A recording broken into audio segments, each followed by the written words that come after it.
Hello and welcome to Wolfman Gaming. This is my Uncharted 4 Crushing Difficulty walkthrough, and this is chapter 13, also known as Marooned.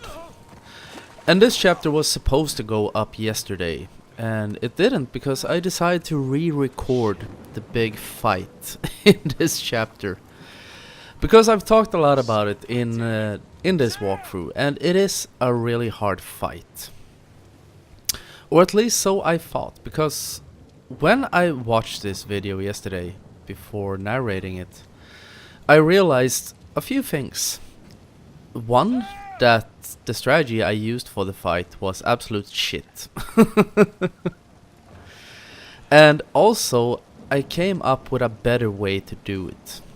It's not a very fast way. It would have been a little bit faster if I hadn't got some unlucky RNG on my recording run. Because it took me a few attempts to pull off, to get it to work the way I wanted it to. And I'm gonna talk a bit more about it when we get to the fight. But I came up with a better strategy. It consists of a lot of grenade tossing, because in this game it works like this. When you throw grenades, if the enemies are in a passive state, or if they are alerted but they don't know where you are, if you throw in a grenade, they will not know where you are, by definition. Is that correct? Not quite sure. But the thing is, they will not know exactly where the grenade came from, so they will not start shooting at you. And that is something I realized when I watched that video. That I could use grenades to my advantage and make enemies and take them out in a safe way. Actually, my initial plan was to try and kill the first two sections of enemies and then just sneak past the last one. Because I thought on my initial recording I had, it seemed like the last few enemies were on their patrol pattern, on their decided patrol pattern, as they are in passive states when you haven't disturbed anything. But when I started re-recording it, I realized that that was not the case. Killing all their friends fucks with their RNG. And as I said, it is not the fastest strategy. I had some faster runs where I failed for different reasons, and I just knew when I got my successful run, I knew I would succeed. And you know how I did that? Because I had to wait sometimes, because I got some unlucky RNG, which never happened on previous attempts, and that's how I knew I was gonna make it. Because those things always happen on my successful runs. It never fucking fails. So I'm gonna tell you about it when we get there. There are some parts that could have gone faster if the game had decided to cooperate, which it did on every run except for the one where I managed to kill all the enemies. And I actually did a little mistake, which almost killed me. But that is the purpose of a walkthrough. I can make the mistakes, so you don't have to. And I can tell you about the mistakes I have made and how you can avoid making them. And that is the great part about being able to record and having continues and checkpoints, that you can redo it. But let's talk a little bit about the fight. As I said, it is a hard fight. Even though I have what I think a quite good strategy for it, it is hard because there are absolutely no checkpoints, which I think is a bit cheap. They could have put in one checkpoint in it halfway through the fight. It would have made it so much easier and so much less frustrating. Because as it stands, you will face off against, I think it's around 20-25 enemies in quite a large area with lots of trees and bushes and leaves and branches and shit. They really went all in on the geography in that area. And if you make one mistake, you can get up to the last enemy and die. And that will put you back at the very beginning of that fight. And I think that's cheap, because in chapter 14, the fight coming after, it feels like, even on crushing, you can't take 2 steps without hitting a checkpoint. And also, I've talked about that there is a trophy in this game called Peaceful Resolution. If you manage to sneak through this fight and the next in the next chapter, the first part of that, without killing anyone, I'm quite sure that's the conditions for the trophy. That you cannot kill anyone. Neither you nor Sam can do that. And now, where was I going with this? Yes, now I remember. In chapter 14, it's so much easier to do it, because, as I said, there are lots of checkpoints. And the only thing that can troll you in chapter 14 is actually Sam. Because it happened to me once or twice when I was going for that trophy, that Sam decided to choke out an enemy.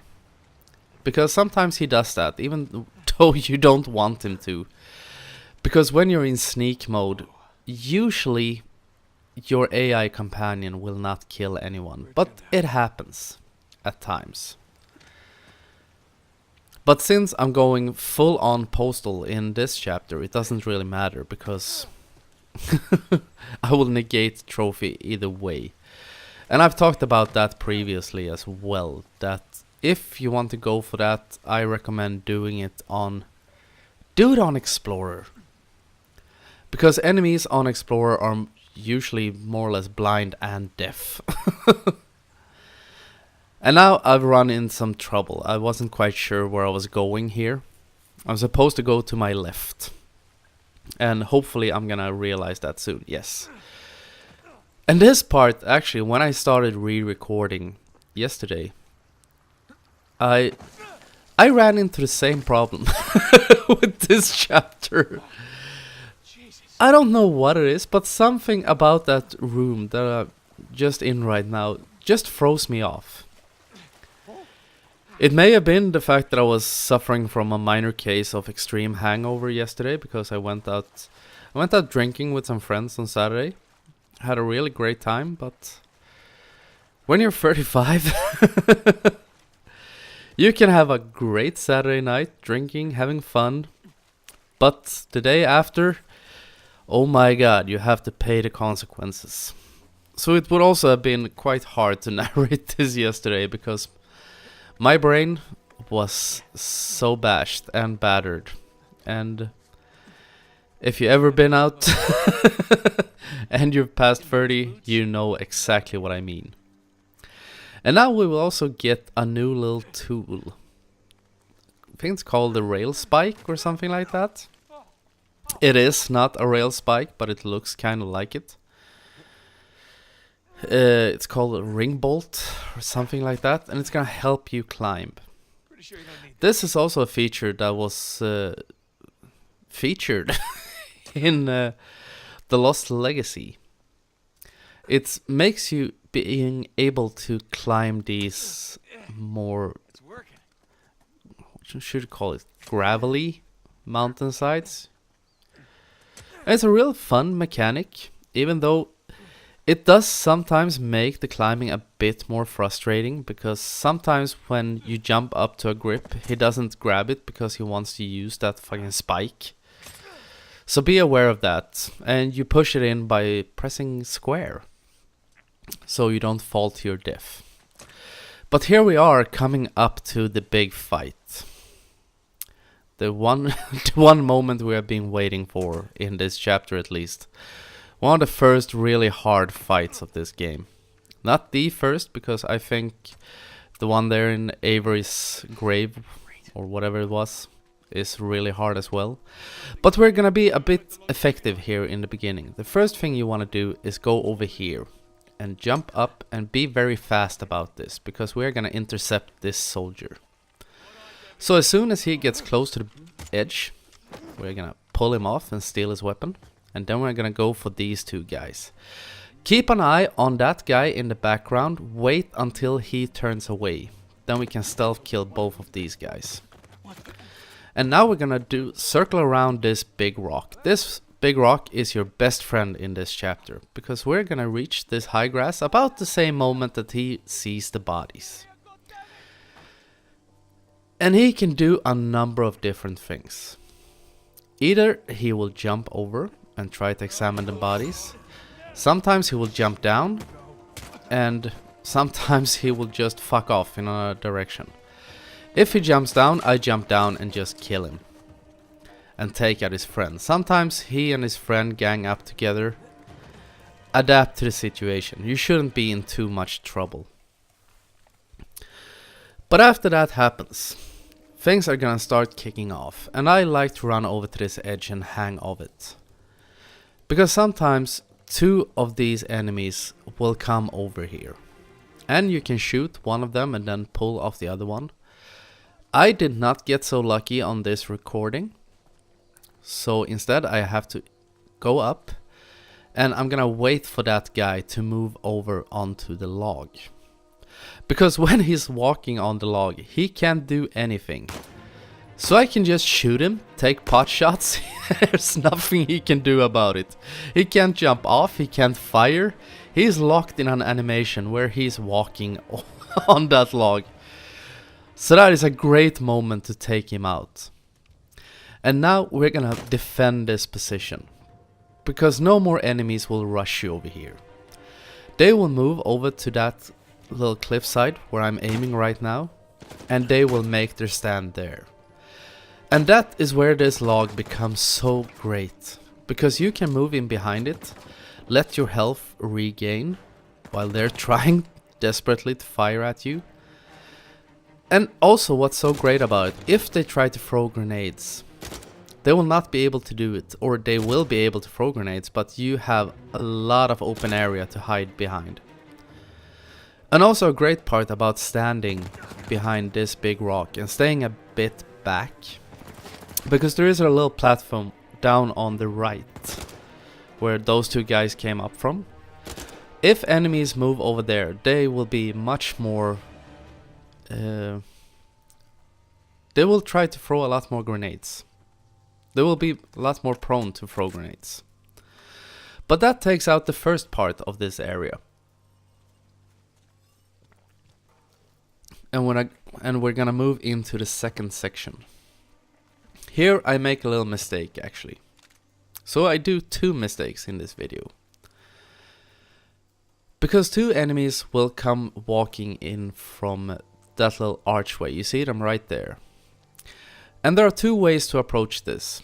Either you can throw in a grenade, wait for that guy in the red cap that I'm aiming at right now, wait for him to move over to that position, the guy in the white shirt will follow him, and then you can throw a grenade and take out both of them.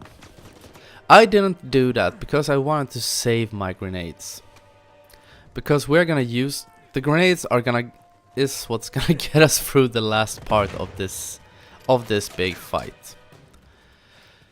And since I didn't use the grenade to kill those guys, I almost got shot. You saw that. I just hung off the ledge for a little while, wait for my health to refill, and then I started moving back. And once again we are by the big rock, and this is, as I said, a great area to be in. And now I'm gonna be a little bit more aggressive. We got two guys ganging up here, so I'm gonna throw in a grenade, take them both out. Sometimes you can get really lucky and get a third guy as a bonus. Didn't work that time, but at least it took out two of them. And the thing is with grenades in this fight, when you throw them, always try to take out at least two enemies with them, because they are precious. And as I said, there are quite a few enemies in the last section, or in all sections of this area, but in the last section of this fight, there is an ultra heavy. And I made a mistake when it came to that guy. He almost killed me. Because an ultra heavy takes, I think it's 4 grenades to die. And that is quite a tall order. And that is why you want to save your grenades as well you can.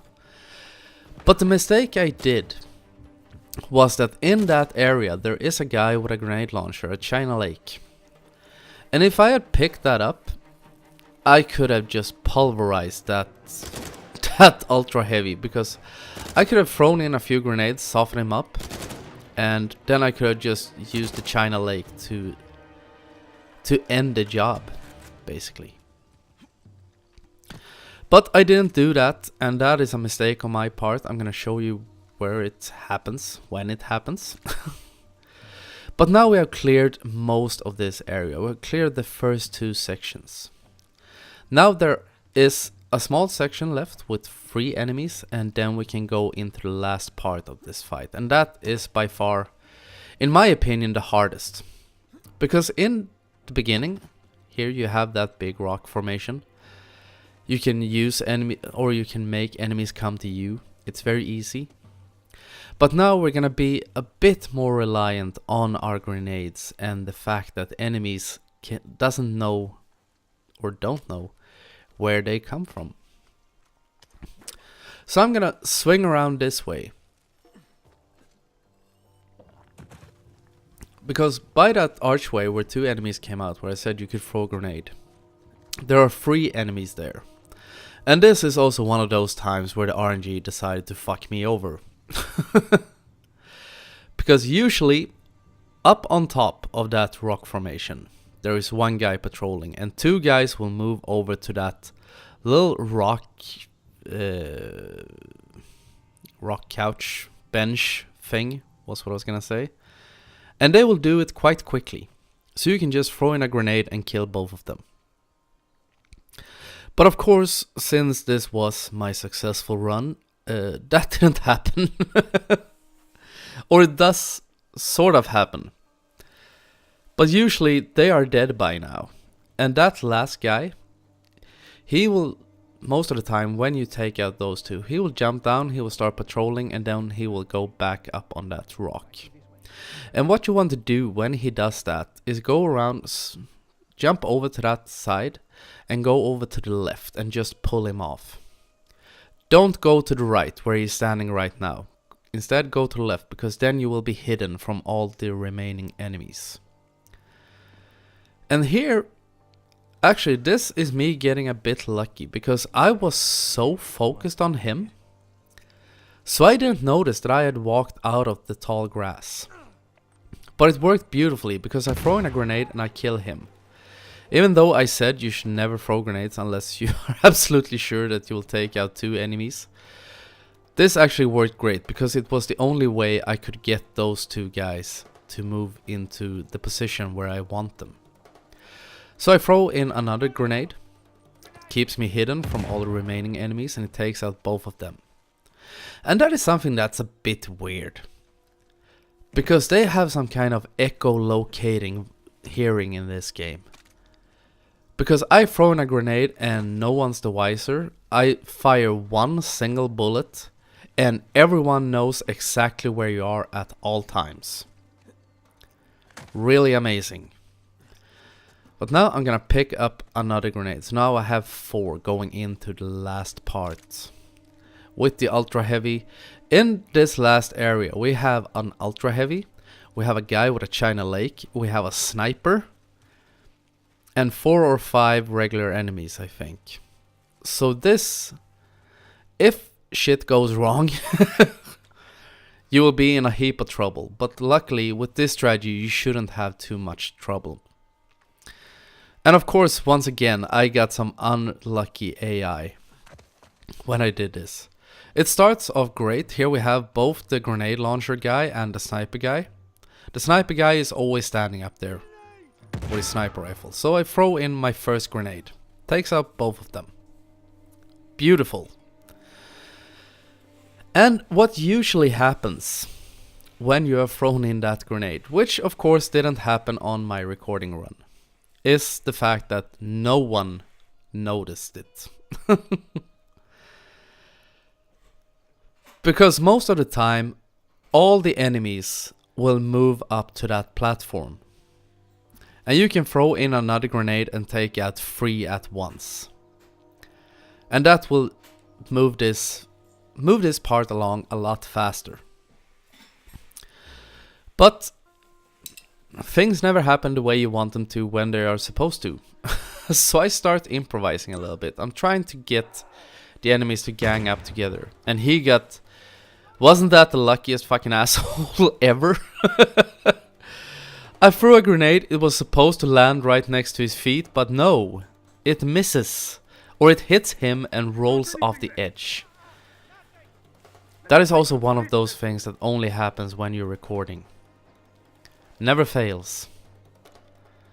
But here we have the Ultra Heavy, and he is a beast. He has one of those big minigun things. And this is just me being wasteful, because I don't even think that grenade hit the Ultra Heavy. So I was starting to get a little bit anxious about how I was gonna do this. But then the enemies finally started moving into positions where I want them to be. Because I want to kill these two guys. Because I'm gonna move over to that little rock face and further into that area. But I don't want these guys left before I do that. So now I'm just waiting. You see my little grenade marker? I'm waiting for them to gang up, and I get really lucky because the Ultra Heavy comes in as well. So we get 3 for the price of 1. And that kills both of the normal enemies. And the Ultra Heavy, he's starting to realize something is very wrong, but he's not quite sure what it is. And I think now that he is the last remaining enemy. So now we can move in for the kill. And there you have the China Lake. I recommend you pick it up. Because here I almost get killed. Because I know now that he is the only one remaining. So I get really aggressive. I throw in 1 grenade. Soften him up. And then I throw in another one. And for some reason he spots me. But luckily for me, that last grenade killed him. A smarter move would have been to pick up the grenades, pick up the China Lake, throw in a grenade, very second it blows up, just slam him with the China Lake. But that takes care of all the enemies in a rather safe way. Actually, I didn't take much damage during this run, and hopefully if you try to mimic this strategy, it's not very skill dependent, and usually it works out a lot better than it did right now. There is often a lot more consistency with the enemy patterns than I got in my recording, but that is also something I like about this recording, because it shows, because I got the chance to tell you what usually happens. Okay.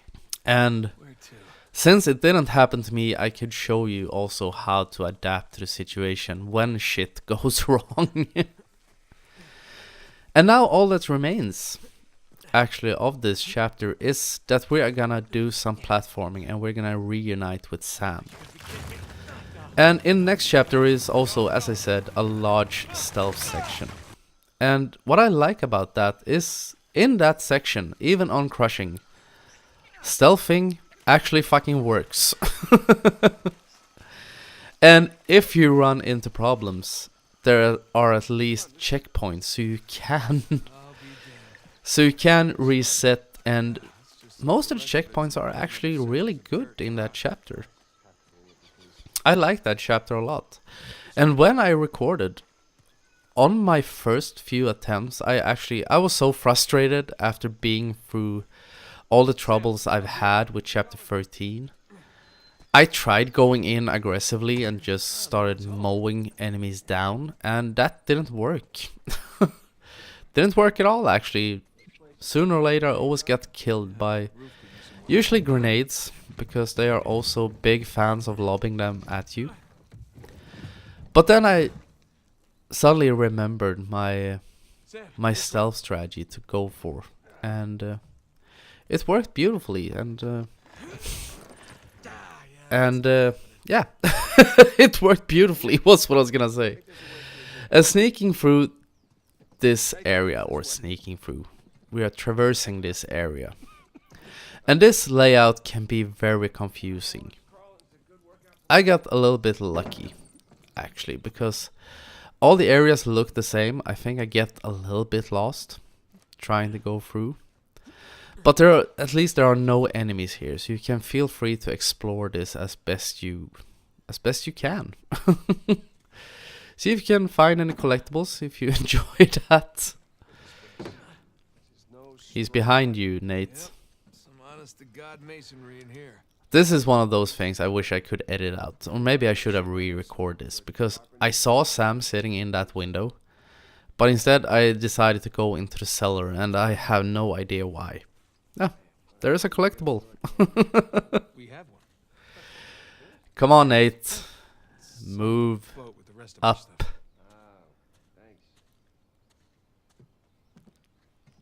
Am I gonna get it now?